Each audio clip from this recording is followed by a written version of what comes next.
Françaises, Français, mes chers compatriotes, jeudi soir, je me suis adressé à vous pour évoquer la crise sanitaire que traverse notre pays. Jusqu'alors, l'épidémie de Covid-19 était peut-être pour certains d'entre vous une idée lointaine. Elle est devenue une réalité, immédiate, pressante.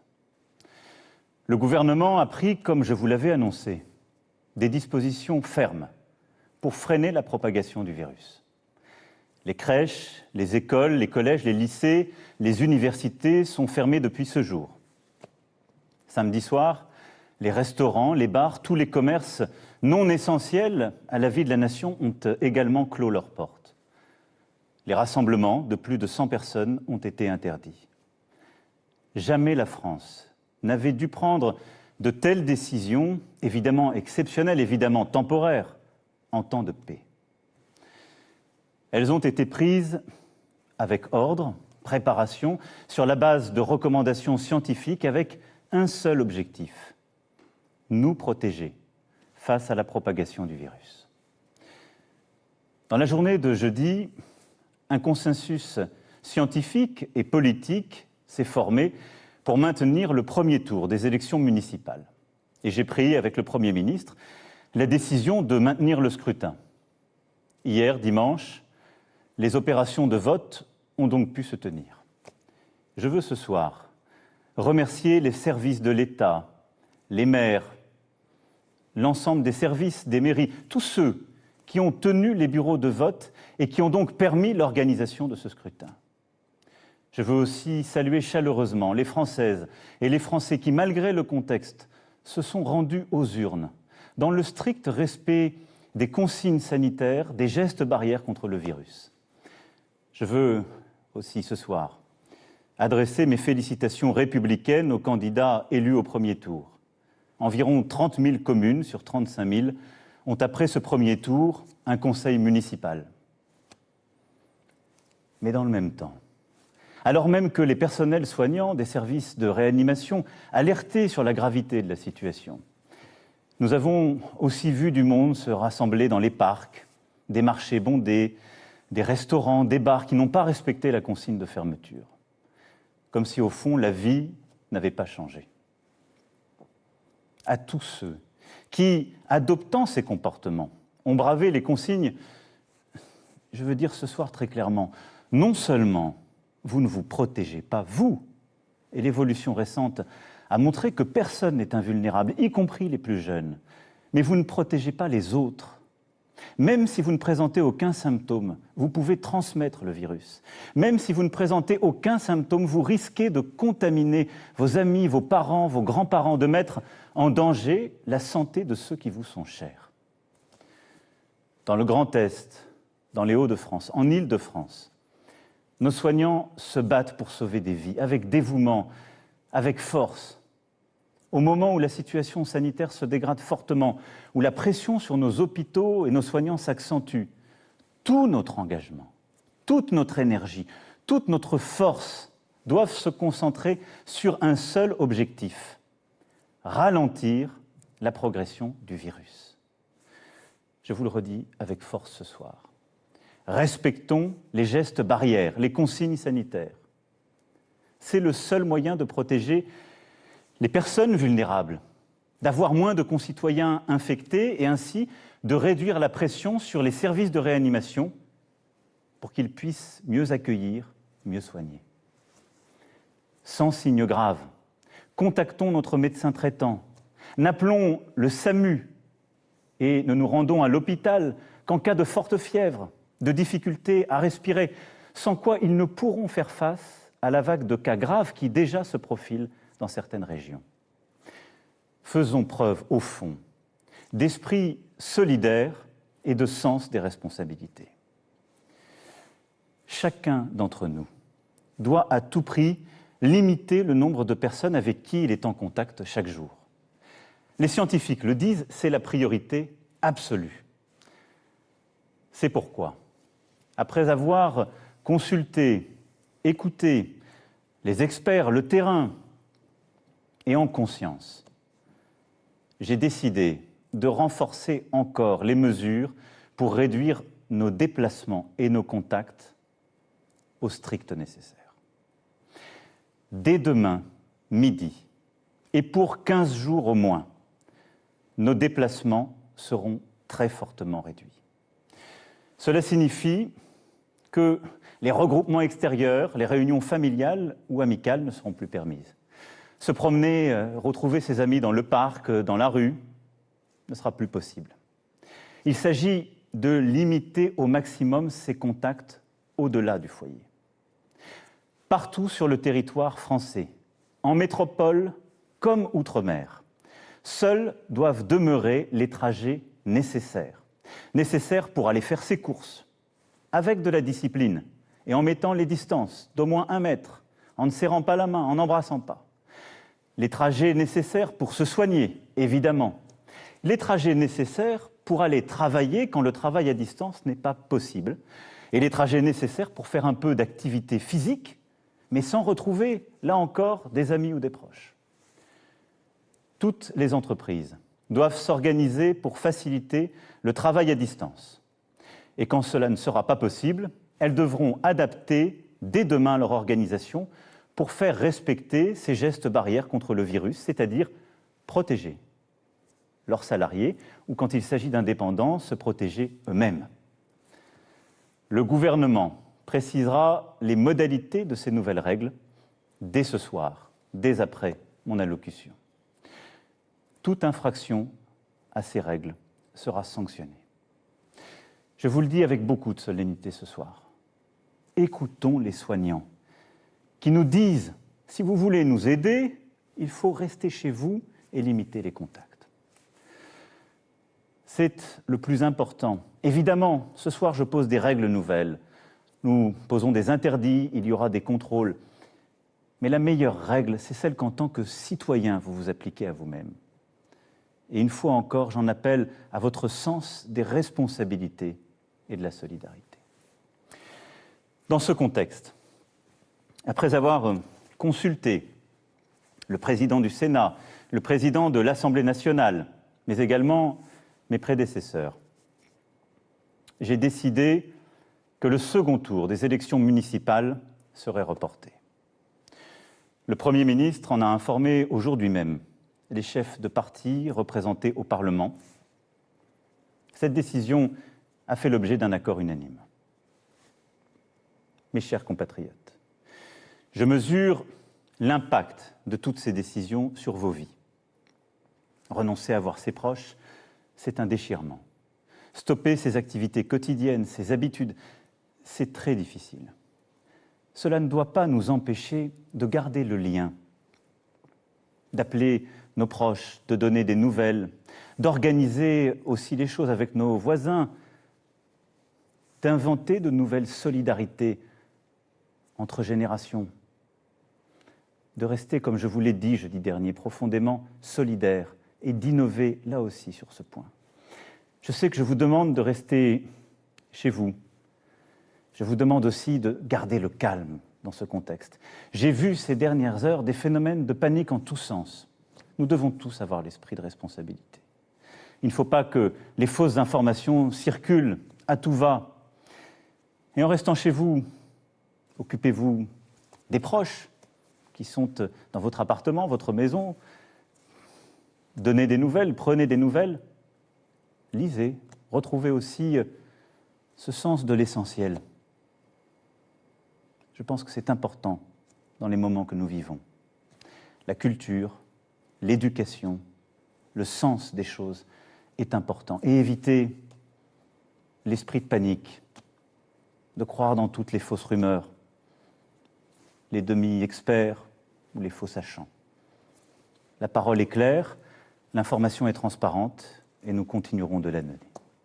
Mais croyez-moi, cet effort que je vous demande, je sais qu'il est inédit, mais les circonstances nous y obligent. Nous sommes en guerre sanitaire, certes. Nous ne luttons ni contre une armée, ni contre une autre nation, mais l'ennemi est là, invisible, insaisissable, qui progresse. Et cela requiert notre mobilisation générale. Nous sommes en guerre. Toute l'action du gouvernement et du Parlement doit être désormais tourné vers le combat contre l'épidémie.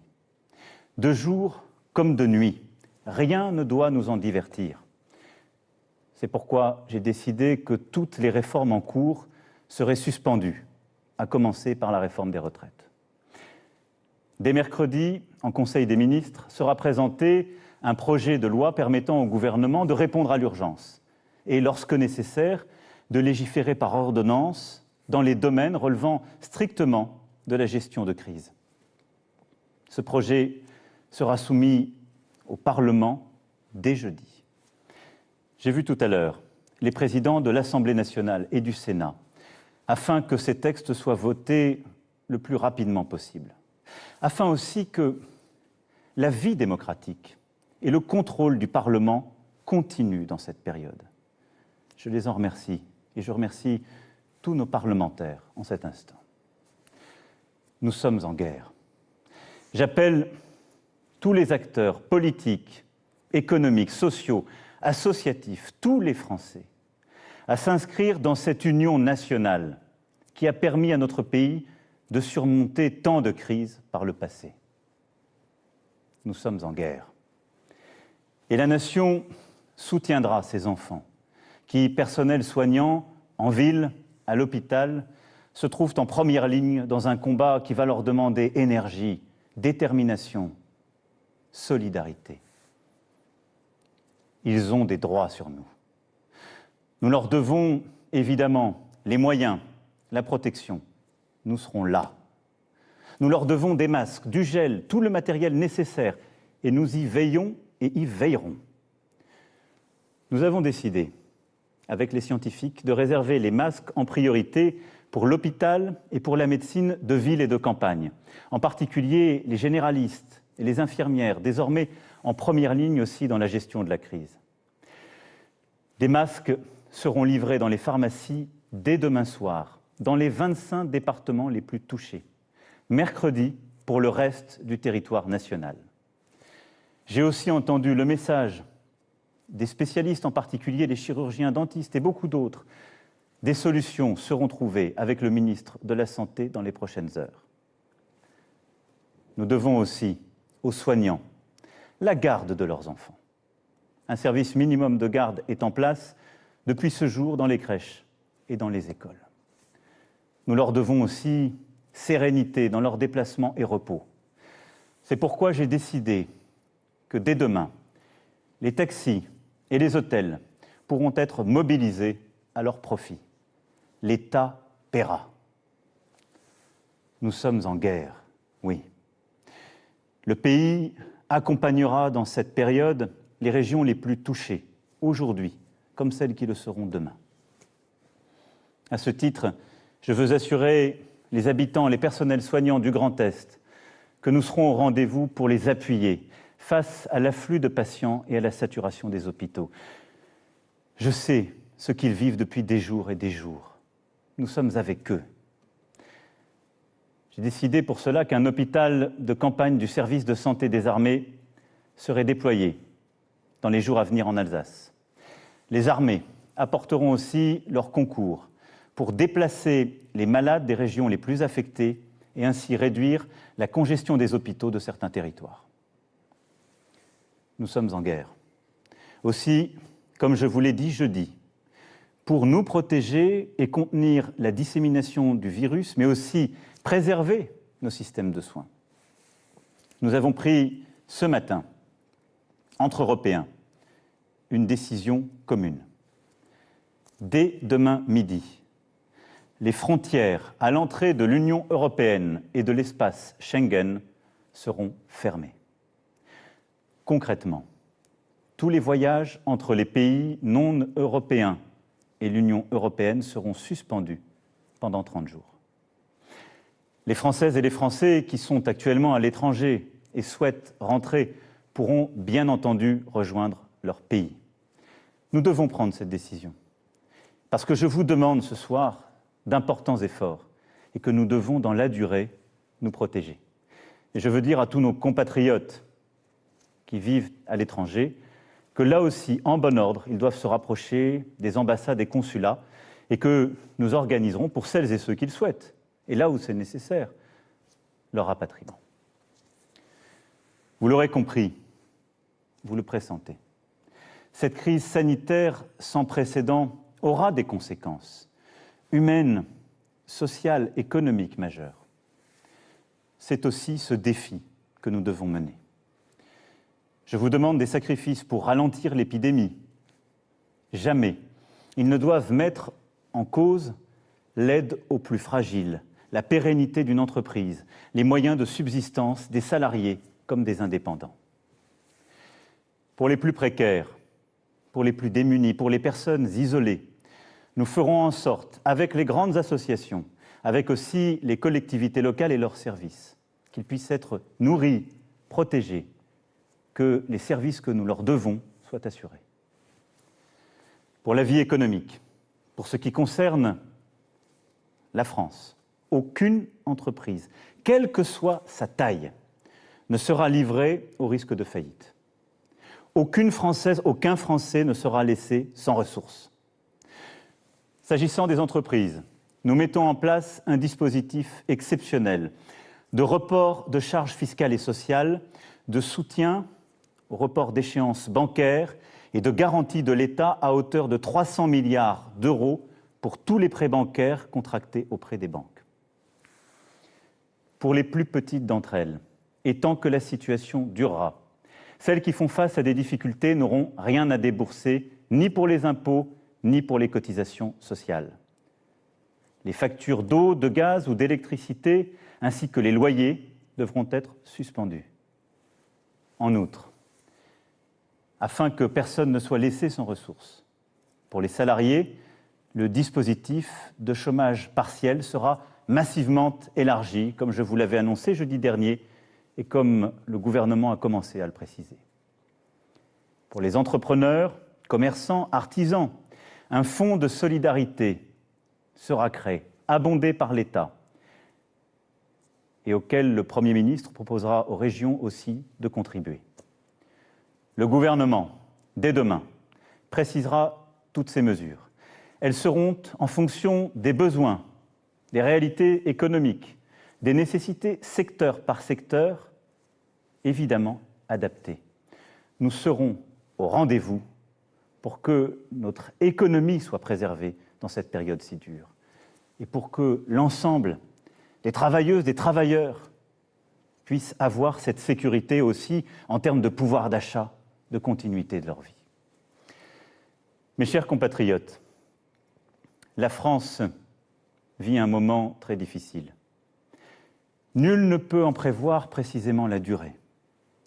Et à mesure que les jours suivront les jours, que les problèmes succéderont aux problèmes, il faudra, en lien avec les éclairages donnés par les scientifiques, des expériences de terrain, il faudra nous adapter.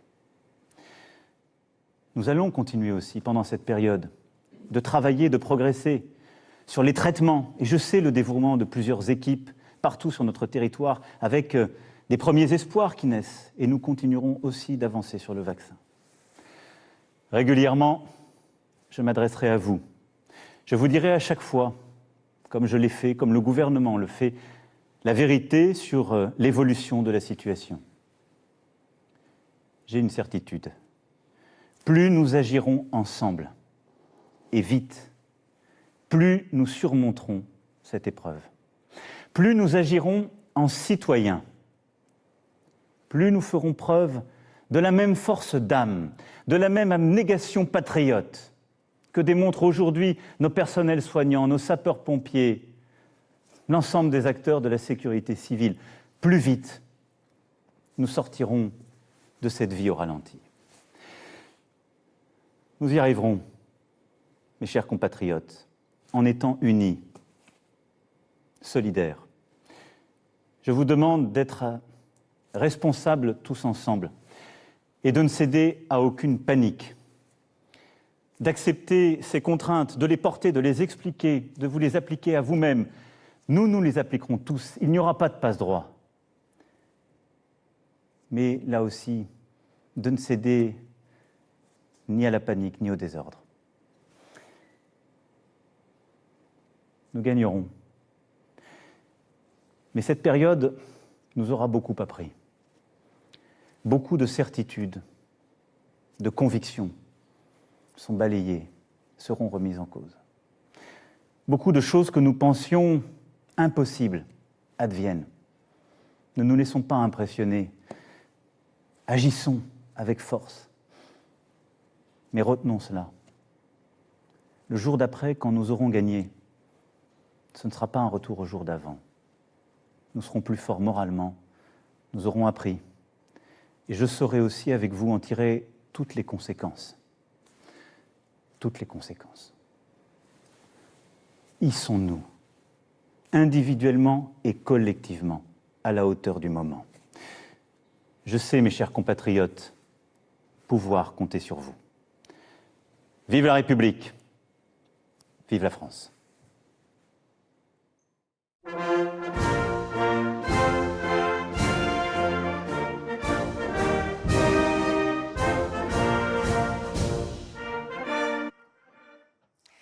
Nous sommes en guerre, nous sommes en guerre. Vous venez de l'entendre, le président l'a répété à multiples reprises. La France vit un moment très difficile et nul ne peut prédire la durée de la crise sanitaire alors que la situation sanitaire se détériore.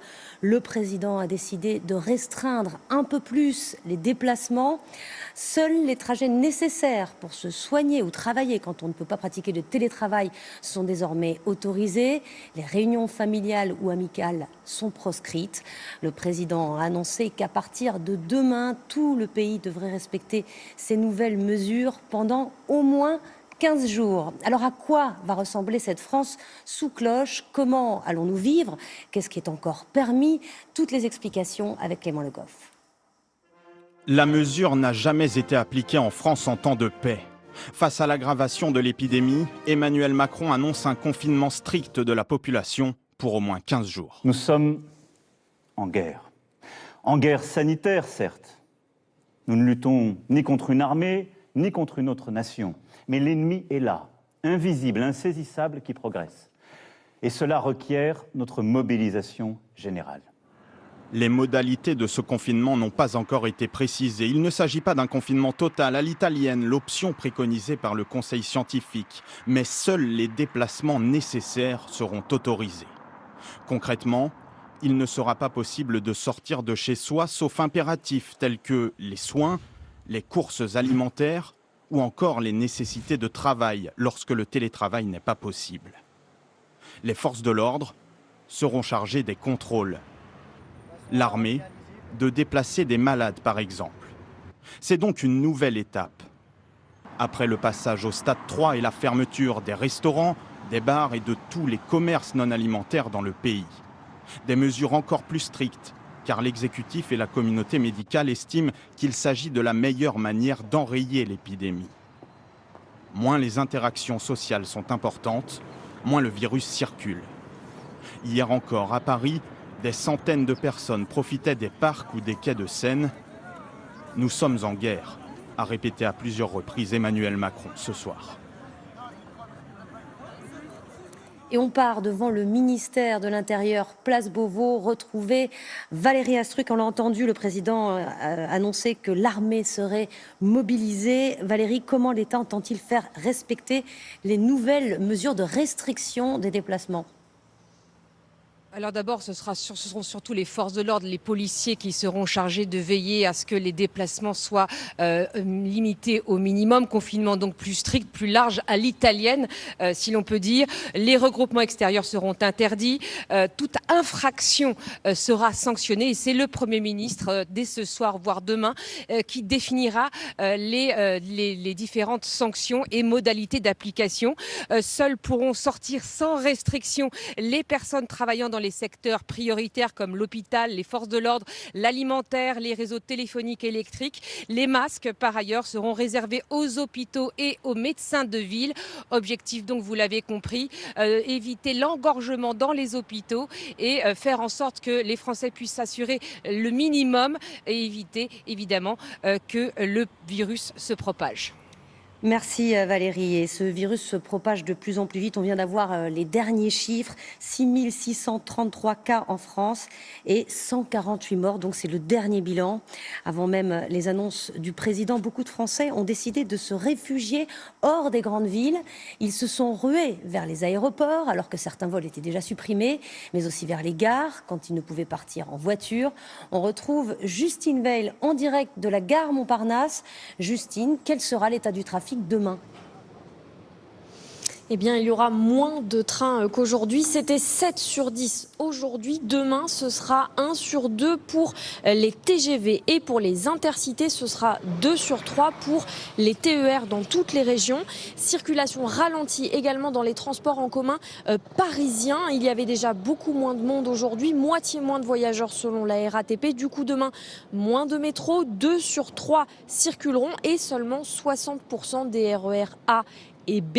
Pour les avions, enfin, vous en parliez, Air France prévoit de réduire progressivement son trafic tout au long de la semaine et d'ici lundi prochain, 90% de ces vols devraient être annulés pour les 2 prochains mois au moins. Précision importante, toutes ces prévisions de trafic ont été données avant l'allocution présidentielle et sont donc susceptibles d'évoluer dans les heures et dans les jours qui viennent. Merci Justine. Alors je disais, les Français quittent les grandes villes, il y a un peu de panique. Il n'y a pourtant pas de risque de pénurie alimentaire, de rationnement, répété hier le ministre de l'économie et Michel-Édouard Leclerc. Mais rien n'y fait. Les Français se précipitent dans les grandes surfaces, réagissant aux rumeurs qui circulent depuis hier sur le confinement. Partout en France, on a vu des files s'allonger devant les supermarchés. Hakim Abdelkalek, Mathieu Boisseau et Sarah Lerche. Doucement, comme de 30 personnes, s'il vous plaît.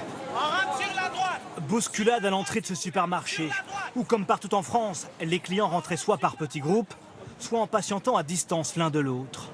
Des files d'attente générées d'un côté pour éviter les foules confinées à l'intérieur, et de l'autre provoquées par un surnombre de clients qui anticipent l'annonce du confinement. J'ai pas peur en fait de la pénurie parce que je pense que les magasins seront approvisionnés, mais je préfère être prévoyant ayant des enfants. Des haricots verts, du riz, du thon, des choses simples à cuisiner et à emporter pour tenir le temps qu'il faudra. Des scènes identiques à Montpellier, à Rennes ou encore ici à Besançon. Les commerçants ont dit qu'il n'y aurait pas de pénurie si tout le monde achetait en quantité raisonnable. Ah oui, moi je suis pas là pour faire du surplus de PQ qui va déborder de mon caddie. Je suis là pour mes bêtes surtout. J'ai 24 chats donc qui mangent. Pas plus de 100 clients en même temps dans le magasin. Masque de protection intégrale pour les caissières. Une caisse sur 2 ouverte et certains rayons vides comme celui des pâtes dont les ventes ont triplé ici. Avec moi, Même affluence en hausse dans les pharmacies. Ici, elle a presque doublé. Si vous pouvez faire une file d'attente, vous êtes ensemble? On explique aux gens qu'on va continuer à être ouvert, que c'est pas la peine de venir faire des renouvellements à l'avance, mais en fait c'est la panique qu'ils viennent tous prendre plus stock. Donc nous on limite aussi un peu les achats. Les bébés on les limite pour 1 mois. Il faut attendre, monsieur. Et voilà, puis les Doliprane on vend pas 20 boîtes, on vend 3-4 boîtes par personne. Il faut du cible ici. Merci beaucoup. Un appel au civisme pour éviter que la peur ne précipite elle-même d'éventuelles ruptures de stock. Que se passe-t-il dans les hôpitaux? Comment s'organise la lutte? En Bretagne, l'hôpital de Vannes n'est pas encore en surchauffe, mais il se prépare à une montée en puissance. Reportage au cœur du service de pneumologie de Pacôme Lemat et Guy Sabin. Tout le service de pneumologie est en alerte. 20 lits sont dédiés aux malades du Covid-19, la moitié est déjà occupée. Des cas graves qui demandent une surveillance permanente. On sait qu'on va avoir des patients qui vont arriver, de plus en plus nombreux certainement, avec des décès. On se prépare aussi avec les familles parce qu'on sait très bien que c'est compliqué, surtout que c'est quelque chose de très médiatisé. Donc c'est pas la mort chacun dans son coin, c'est quelque chose de très différent d'habitude. Cette chef de service veille actuellement sur 9 patients âgés de 60 à 87 ans.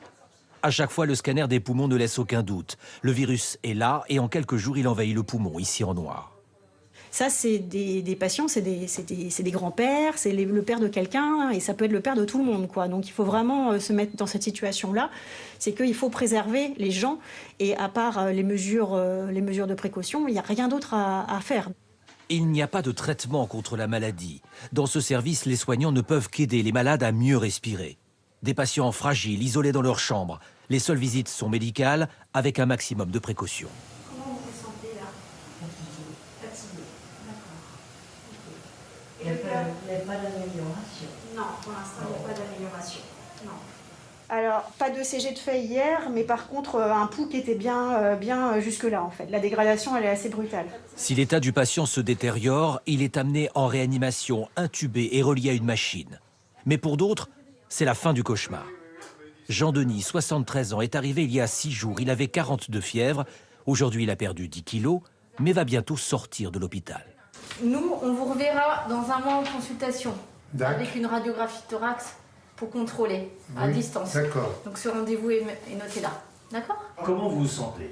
Mais écoutez, comme un homme qui a pris un grand coup dans la gueule. Voilà. Et si vous avez de bons conseils à faire diffuser autour de vous, eh bien, c'est de dire aux gens qui vous écoutent, tenez-vous loin de cette saloperie. Mais très loin, hein. Chaque patient, une fois guéri, doit porter un masque, rester chez lui, confiné pendant 14 jours. Il devra aussi repasser une série d'examens avant de reprendre une vie normale. Dans l'Est, et le président vient de l'évoquer, la situation est extrêmement tendue. Mulhouse est un des plus gros foyers de coronavirus. C'est dans cette ville qu'ont été contaminés les participants d'un rassemblement religieux en février. Nous sommes en duplex avec Jean Rotner, président de la région Grand Est, mais également médecin urgentiste de formation. Bonsoir Jean Rotner. Dans quelle situation se trouve ce soir l'hôpital de Mulhouse, celui dans lequel vous avez travaillé ? Écoutez, c'est un hôpital sous tension, c'est le moins qu'on l'on puisse dire, puisque nous connaissons, nous, cette épidémie depuis maintenant 3 semaines. Et les cas s'accumulent les uns après les autres, les réanimations sont pleines. Et depuis maintenant la fin de la semaine dernière, on sent une forte accentuation avec des décès supplémentaires, avec des cas de réanimation qu'il s'agit de transférer aujourd'hui dans d'autres établissements, et des cas sérieux qui sont hospitalisés. Pour autant, 45 personnes sont d'ores et déjà sorties de l'hôpital guéri. Vous avez, je crois, des problèmes de manque de matériel, de masques, de matériel respiratoire. Vous avez, paraît-il, passé quelques coups de fil pour essayer de rétablir la situation ? Alors bien sûr, mon rôle de président de région et de président d'ailleurs du conseil de surveillance de l'hôpital de Mulhouse font qu'aujourd'hui, au cœur de la crise, il y a la possibilité de bien démontrer là aussi au cœur de l'État, dans les contacts que je peux avoir, que cette épidémie est bien présente. Et je suis heureux d'avoir entendu le président de la République avoir pris en considération ces demandes, ces attentes, qui sont des attentes de santé publique et qui aujourd'hui voient arriver un hôpital de campagne de l'armée pour venir finalement renforcer nos équipes médicales et paramédicales qui en ont bien besoin parce qu'elles sont au bord de l'épuisement. Justement, le personnel est mobilisé en permanence depuis 15 jours. Comment ça va se passer dans les jours à venir? Est-ce qu'il va y avoir un renfort? Est-ce qu'ils vont pouvoir continuer à travailler comme ça? Bien, c'est une question que nous posons tous les jours, que nous les accompagnons. Une cellule d'urgence psychologique s'est mise en place. Il y a aujourd'hui vraiment, je crois, une nécessité de travailler plus que jamais avec ces équipes, de leur faire confiance, de les écouter, de les entendre. Mais elles sont au bord de l'épuisement et c'est un élément, je crois, que le président de la République comme le ministre de la Santé ont pris en compte. Et depuis ce week-end, vous appelez au civisme, à la responsabilité des Français. Vous pensez que la situation est encore mal comprise aujourd'hui, avec trop de légèreté ? Vous savez, nous, on est au cœur de l'épidémie ici depuis 3 semaines, donc on sait ce que ça veut dire. Et quand on voit un certain nombre d'images aujourd'hui de Parisiens ou de gens qui déambulent tranquillement au bord de la mer, mais on se pose des questions. Il faut que les Français comprennent que chaque fois qu'on ne prend pas une bonne décision en termes de prévention, un éloignement raisonnable comme les préventions qui sont données au niveau national, eh bien c'est un risque supplémentaire que l'on prend. C'est un risque supplémentaire que l'on donne finalement à ceux qui nous entourent et c'est une pression supplémentaire également sur la chaîne de soins et sur le système hospitalier français. Donc aujourd'hui avec la prévention et l'isolement et le confinement proposé par le gouvernement, je pense qu'on va dans la bonne direction, une décision absolument indispensable et nécessaire. Merci beaucoup Jean Rotner d'avoir accepté de participer à ce journal. Les Français se posent énormément de questions et on essaie d'y répondre avec notamment Guillaume Darey. Bonsoir. Bonsoir. Quelles sont donc ces nouvelles interrogations sur les mesures et sur le coronavirus? Il y a toujours beaucoup de questions, de craintes qui remontent notamment par notre site France Info et ces questions notamment très concrètes sur la santé pour le docteur Damien Mascret. Première d'entre elles, regardez, est-ce qu'on peut se laver les mains avec de l'eau de javel si on n'a pas de gel hydroalcoolique? Alors non, surtout pas, parce que la peau est une couche protectrice extrêmement performante, donc ne l'abîmez pas, respectez simplement les consignes qui sont données, et je dirais même de façon générale, n'inventez pas des choses, ne prenez pas des recettes de grand-mère, fiez-vous aux recommandations officielles. Autre question, je suis grippé depuis 10 jours, 2 appels au 15 ne m'ont pas permis d'être dépisté. Si j'ai le coronavirus, mon paracétamol suffit-il ou est-ce que j'ai besoin de subir un autre traitement? Non, il n'y a pas d'autre traitement, puisque si on a de la fièvre et qu'on n'est pas bien, effectivement, on prend du paracétamol pour faire baisser la température. Par contre, la recommandation est simple, il ne s'agit pas d'appeler le 15 ou de se faire dépister, ça n'a pas d'intérêt, sauf si vraiment on ne va pas bien. Et c'est pour ça qu'on insiste sur le symptôme qui est la difficulté à respirer ou alors une fièvre vraiment très élevée. Et bien dans ces cas-là, oui, il ne faut pas hésiter à appeler son médecin ou le 15. Pourquoi en France est-ce qu'on ne désinfecte pas les rues, les lieux publics et les véhicules comme en Chine? Oui, alors c'est vrai qu'il y a une sorte d'obsession de l'environnement sécure, mais en fait, en réalité, vous ne mettez pas vos mains par terre. Et si vous touchez des objets, de toute façon, encore une fois, la peau vous a protégé. Simplement, il faudra penser à vous laver les mains avant de toucher votre visage, avant de toucher ces fameuses portes d'entrée que sont les yeux, la bouche ou le nez. Donc, il n'y a pas forcément d'intérêt. Maintenant, ça sera un peu différent si vous avez des malades à la maison, parce que là, effectivement, les surfaces qui ont été touchées en particulier, eh bien, il faudra les nettoyer avec de l'eau savonneuse, par exemple, ou de la javel diluée. Dernier point, est-ce que les terminaux bancaires dans les commerces peuvent être contaminés? Alors potentiellement tout peut être contaminé, toutes les surfaces. Maintenant on sait que ce coronavirus ne résiste pas très longtemps dans l'environnement. En tout cas il ne se multiplie pas comme le font les bactéries en période de gastro-entérite. Donc encore une fois il faudra simplement penser à se laver les mains après avec de l'eau et du savon et si on n'en a pas avec une solution hydroalcoolique.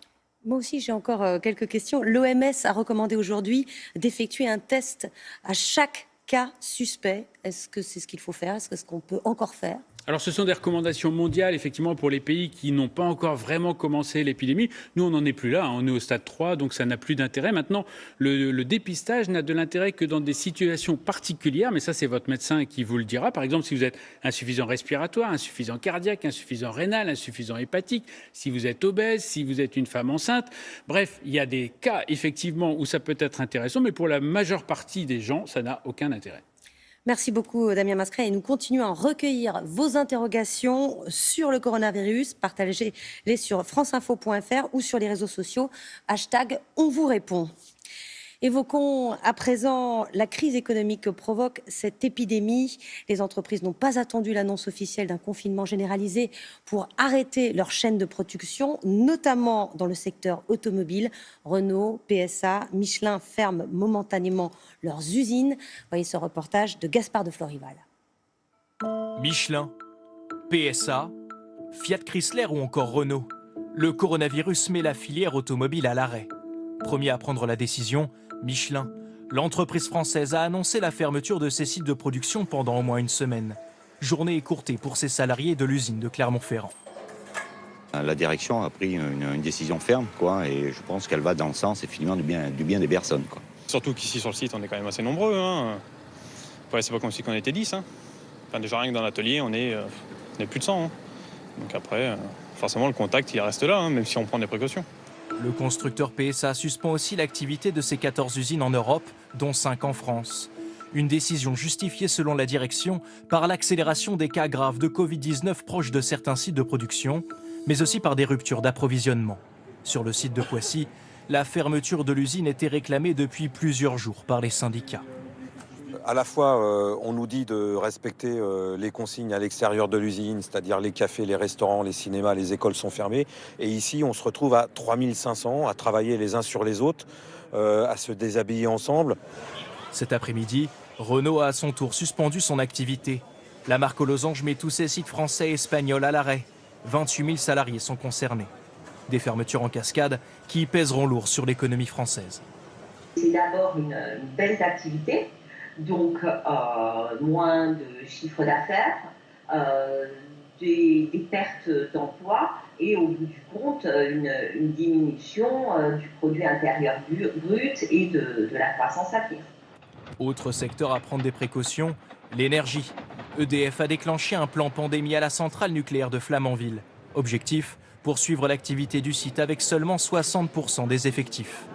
Preuve du ralentissement de l'économie française, la consommation d'électricité a chuté aujourd'hui de 10% par rapport à l'an dernier. Il faut aussi imaginer le choc vécu par tous les commerçants qui ont appris samedi soir qu'ils devaient fermer dès le lendemain et jusqu'à nouvel ordre. Comment vont-ils survivre? Qui va payer leur personnel? Comment fait-on lorsqu'on est indépendant? Reportage Anne Guillet-Épée et Julien Delage. Des voitures à l'arrêt. Le responsable de cette auto-école appelle ses salariés. 4 moniteurs et 2 secrétaires. Ils ne peuvent plus travailler. Je confirme que je vais vous passer tous en chômage partiel.